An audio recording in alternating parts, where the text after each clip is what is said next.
Hello বন্ধুরা, কেমন আছো সবাই? আশা করি সবাই ভালো আছো। বন্ধুরা, আজ তোমাদের কাছে আমি দারুণ একটা রেসিপি নিয়ে চলে এসেছি। এখানে দেখো, আমি 1 কেজি মাটন নিয়ে নিয়েছি। আজ তোমাদেরকে মাটন রেজালা করে দেখাবো। মাটনটা আমি খুব ভালো করে পরিষ্কার করে বেছে ধুয়ে জল ঝরিয়ে রেখেছি। মাটনের মধ্যে আমি আদা, রসুন, কাঁচা লঙ্কার পেস্টটা দিয়ে দিচ্ছি। এখানে দেখো, আমি 100 গ্রাম টক দই ফেটিয়ে রেখেছি। দেখো কি সুন্দর করে ফেটিয়েছি। এরকম করে ফেটিয়ে নিতে হবে বন্ধুরা। এই পুরো 100 গ্রাম টক দইটা আমি এর মধ্যে দিয়ে দেব।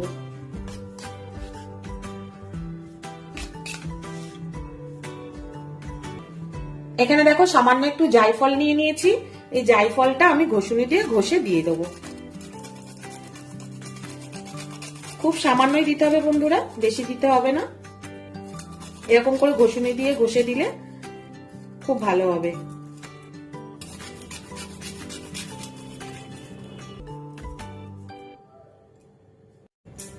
খুব সামান্য একটু নুন দিয়ে দিচ্ছি। এবার এই সবকিছু আমি খুব ভালো করে মাখিয়ে নেব। এই ম্যারিনেট করার সময় যদি জায়ফলটা দেয়া হয় বন্ধুরা, তাহলে কিন্তু মাংসটা খুব ভালো সেদ্ধ হয়।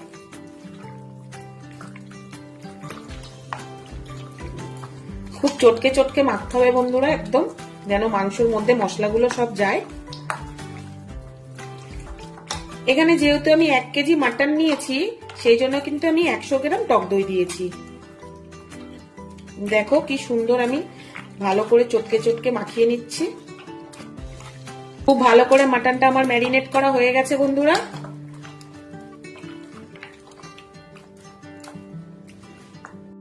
এক থেকে 1.5 ঘন্টার জন্য আমি এটা ঢাকা দিয়ে রেখে দেবো। গ্যাস অন করে নিলাম, জলের বাটিটা চাপিয়ে দিলাম। জল দেখো ফুটে গেছে। 3টে পেঁয়াজ আমি টুকরো করে কেটে রেখেছিলাম, দিয়ে দিচ্ছি। মাংসটা যতক্ষণ ম্যারিনেট করা আছে ততক্ষণ আমি রেজালার সব মশলাগুলো রেডি করে নেব বন্ধুরা। পেঁয়াজটা বয়েল হয়ে গেছে বন্ধুরা, এটা আমি এবার নামিয়ে নেব। মাটন রেজালার জন্য আমি একটা স্পেশাল মশলা তৈরি করে নেব। দেখো, আমি এখানে শাহমরিচ নিয়ে নিয়েছি, একটা তেজপাতা নিয়ে নিয়েছি, শুকনো লঙ্কা নিয়ে নিয়েছি, একটা গোটা এলাচ নিয়ে নিয়েছি, লবঙ্গ নিয়ে নিয়েছি, এলাচ নিয়ে নিয়েছি, দারুচিনি নিয়ে নিয়েছি, গোটা ধনিয়া নিয়ে নিয়েছি, আর একটা জয়িত্রী নিয়ে নিয়েছি। এই সবকিছু মশলার আমি একটা ড্রাই রোস্ট বানিয়ে নেবো বন্ধুরা। ফ্রাই প্যানটা চাপিয়ে দিলাম। প্রথমে শুকনো লঙ্কা আর গোটা এলাচটা দিয়ে দিলাম।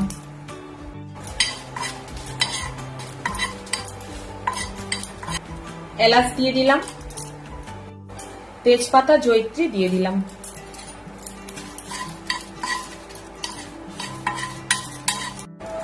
বাদ বাকি সব মশলাগুলো দিয়ে দিচ্ছি। বেশিক্ষণ ড্রাই রোস্ট করতে হবে না বন্ধুরা, 1 থেকে 1.5 মিনিট মতন ড্রাই রোস্ট করলেই হবে। সব মশলাগুলো খুব ভালো করে রোস্ট হয়ে গেছে। এবার আমি নামিয়ে নেব।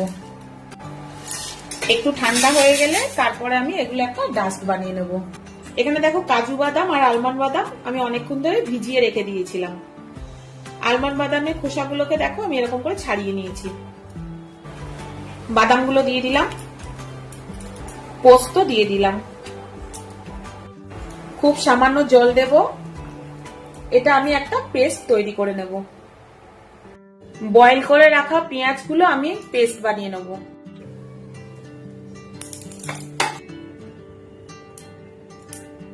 সব মশলা দেখো আমার রেডি হয়ে গেছে বন্ধুরা। গ্যাস অন করে নিলাম, কড়া চাপিয়ে দিলাম। কড়া গরম হয়ে গেছে, সাদা তেল দিয়ে দিচ্ছি, ঘি দিয়ে দিচ্ছি। তোমরা চাইলে বন্ধুরা পুরো রেসিপিটাই কিন্তু ঘি দিয়ে বানাতে পারো। গোটা গোলমরিচ দিয়ে দিচ্ছি। পেস্ট করে রাখা পেঁয়াজটা দিয়ে দিলাম।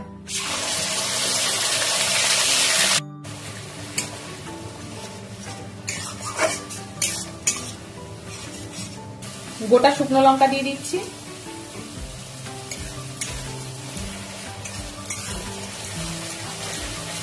পেঁয়াজটা এরকম হালকা ফ্রাই হয়ে গেছে দেখো। এবার আমি এর মধ্যে ম্যারিনেট করা মাটনটা দিয়ে দেবো।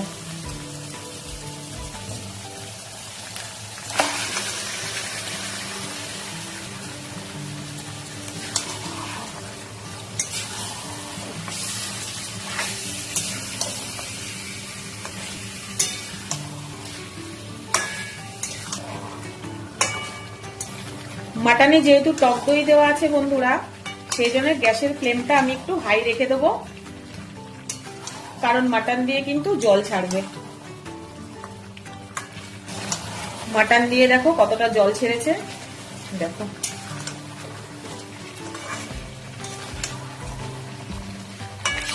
খুব ভালো করে কষতে হবে বন্ধুরা, যাতে আদা রসুনের কাঁচা গন্ধটা না থাকে।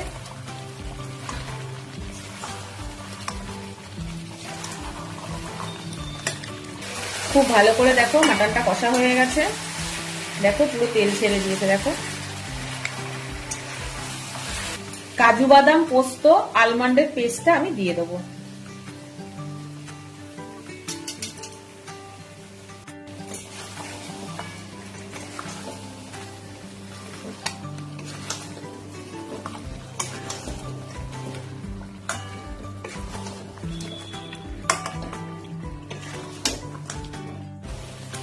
মশলা ধোয়া জল দিয়ে দেবো।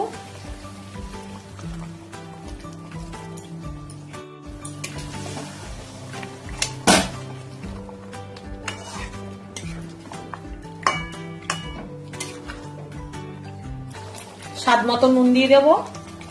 ম্যারিনেট করার সময় আমি নুন দিয়েছিলাম, আবারও একটু নুন দিয়ে দিলাম। স্পেশাল যে মশলাটা বানিয়েছিলাম সেটা দিয়ে দিচ্ছি।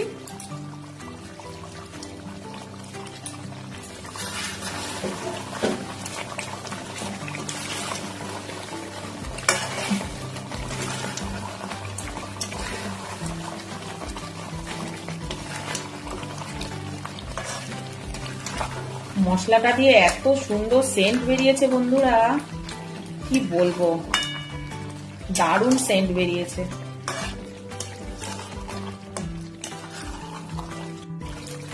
স্বাদের জন্য সামান্য একটু চিনি দেবো, তোমরা চাইলে চিনিটা স্কিপ করতে পারো, আমি দিলাম টেস্টটা ভালো হবে সেই জন্য।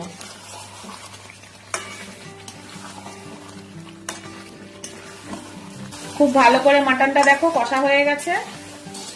আমি কিন্তু প্রেসারে দেবো বন্ধুরা, কারণ আমার হাতে একদম টাইম নেই, ওই জন্য আমি প্রেসার কুকারে দেব। প্রেসার কুকারের মধ্যে মাটনটা আমি দিয়ে দিয়েছি বন্ধুরা, দেখো। তোমরা চাইলে কিন্তু এটা কড়ার মধ্যেও করতে পারো। কুকারের ঢাকনাটা লাগিয়ে দিচ্ছি।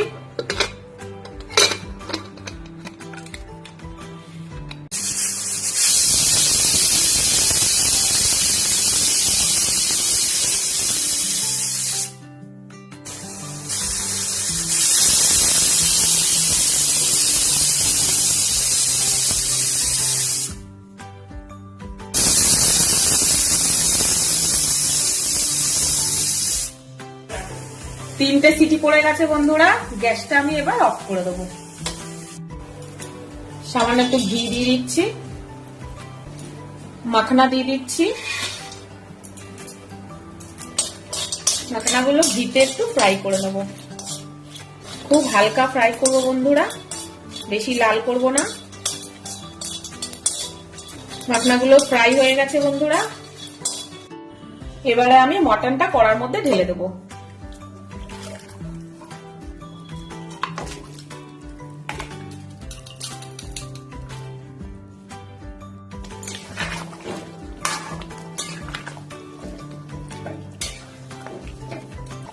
এক চামচ গোলাপ জল দিয়ে দিচ্ছি, এক চামচ কেওড়ার জল দিয়ে দিচ্ছি। স্পেশাল যে মশলাটা বানিয়েছিলাম সেটা দিয়ে দিচ্ছি।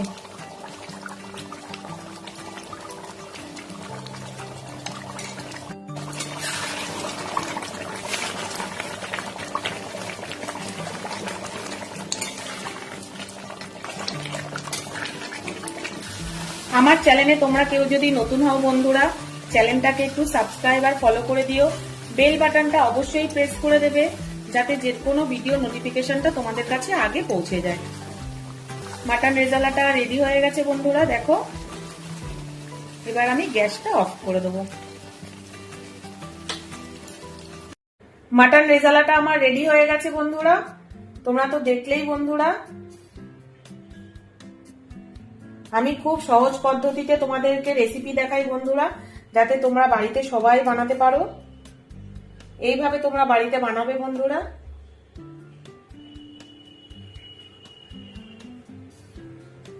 নতুন কোনো ভিডিওতে আবার তোমাদের সাথে দেখা হচ্ছে বন্ধুরা। ততক্ষণ সবাই ভালো থেকো। টাটা বন্ধুরা।